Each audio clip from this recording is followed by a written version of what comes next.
আসসালামু আলাইকুম, আমি হাবিবা। আমার চ্যানেলে আপনাদের সবাইকে স্বাগতম। আজকে আমি তৈরি করব ইডলি। আমি কিভাবে ইডলি স্ট্যান্ড ছাড়া এই ইডলিগুলো তৈরি করছি, তুলোর মতো সফট এবং নরম, আর সাথে থাকবে ইডলি চাটনি। এখন কথা না বাড়িয়ে দেখে নেই আমি কিভাবে এই ইডলি আর এই চাটনিটা তৈরি করলাম। প্রথমে একটা বলে নিয়ে নিলাম হাফ কাপ পরিমাণ সুজি। এই কাপের আমি হাফ কাপ পরিমাণ সুজি নিয়ে নিছি, আর হাফ কাপ দিয়ে দিব টক দই। আপনারা এখানে যতটুকু সুজি দিবেন ততটুক পরিমাণ টক দই এখানে ব্যবহার করবেন। দিয়ে দিলাম পরিমাণ মতো লবণ। এখন সব কিছু খুব ভালো করে মিশিয়ে নেব। সব কিছু খুব ভালো করে মেশানো হয়ে গেছে। এখন আমি অল্প অল্প করে পানি দিয়ে সফট একটা ডো তৈরি করে নেব।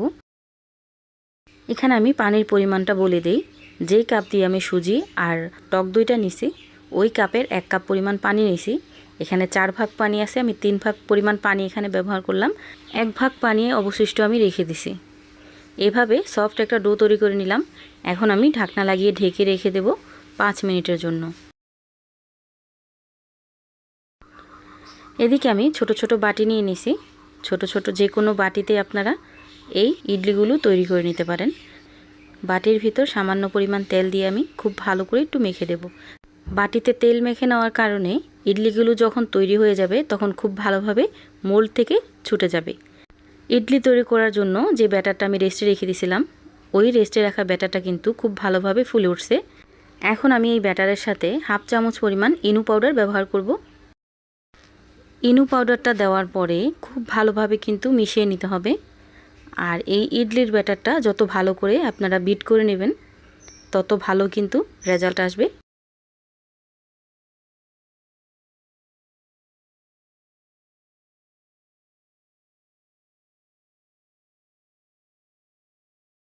এভাবে আমি 2 থেকে 3 মিনিটের মতো মিশিয়ে নিছি। এখন আমি আগে থেকে যে বাটিগুলো আমি রেডি করে রাখছিলাম, ওই বাটিতে এই মিশ্রণটা এখন দিয়ে দিব। আমি এখানে 2 চামচের মতো দিয়ে দিলাম। আপনারা আরও বড় বড় করতে চাইলে বড় বড় করেও দিতে পারেন, কিন্তু পাতলা যে ইডলিটা ওটা খেতে কিন্তু খুবই ভালো লাগে। এটা আপনাদেরই পছন্দ যে আপনারা বেশি মোটা করে দিতে চান না পাতলা করে দিতে চান।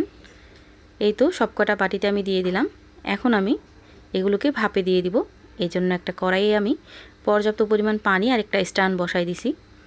এখন আমি সবগুলো বাটি এখানে বসিয়ে দিব। এই তো সবকটা বাটি আমি বসিয়ে নিছি। এখন ঢাকনা লাগিয়ে ঢেকে রেখে দেব 10 মিনিটের জন্য। চুলার হিটটা মিডিয়াম টু লো হিটে রেখে 10 মিনিটের জন্য রেখে দেবেন। এখন আমি ইডলির জন্য চাটনিটা রেডি করব। প্রথমে নিয়ে নিলাম নারকেল। এখানে নারকেলটা আমি কিভাবে নিছি দেখে নিশ্চয়ই বুঝতে পারতেছেন। নারকেলের যে কালো অংশটা আছে ওই কালো অংশটা আমি ফালাই দিছি, আর এইভাবে টুকরো টুকরো করে নিলাম। একটা কাঁচামরিচ দিয়ে দিলাম। 2 চামচের মতো সেদ্ধ করা ছোলা বুট দিয়ে দিলাম। হাফ চামচ দিয়ে দিলাম আদা পাউডার। এখন খুব ভালো করে আমি বিট করে নেব। একবার বিট করার পর আমি সামান্য পরিমাণ পানি দিয়ে আবার একটু বিট করে নেব।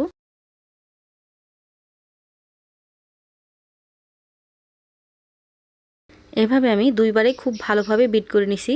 আর এই তো দেখতেই পাচ্ছেন চাটনিটা কিন্তু একদম পারফেক্টভাবে রেডি হয়ে গেছে।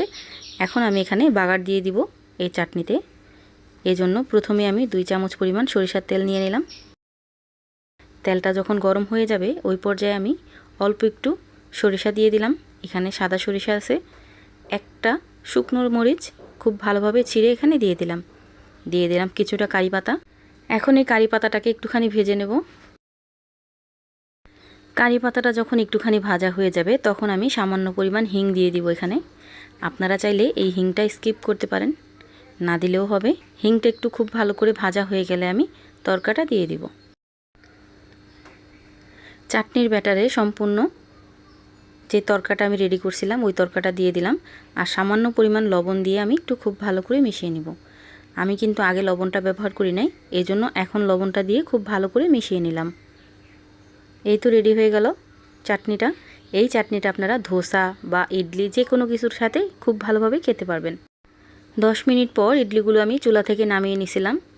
আর একটুখানি যখন ঠান্ডা হয়েছে ওই পর্যায়ে আমি চাকু দিয়ে সাইড দিয়ে একটু ছাড়িয়ে দিলাম। আর এই তো দেখতেই পাচ্ছেন একদম পারফেক্টভাবে কিন্তু ইডলিগুলো উঠে গেল। আর কতটা সফট হয়েছে দেখেই নিশ্চয়ই বুঝতে পারতেছেন। এভাবে আমি সবগুলো ইডলি মোল্ড থেকে ছাড়িয়ে নিয়েছি। এই তো তৈরি হয়ে গেল মজাদার ইডলি আর ইডলি চাটনি। বাসায় অবশ্যই একদিন ট্রাই করে দেখবেন, ইনশাল্লাহ আপনাদের কাছেও খুব ভালো লাগবে। আমার এই ভিডিওটা যদি ফেসবুক পেজ থেকে দেখে থাকেন তাহলে অবশ্যই ফলো দিয়ে রাখবেন, আর যদি ইউটিউব চ্যানেল থেকে দেখে থাকেন তাহলে আমার চ্যানেলটা সাবস্ক্রাইব করে আমার পাশে থাকবেন। সবাই ভালো থাকবেন, সুস্থ থাকবেন। আল্লাহ হাফেজ।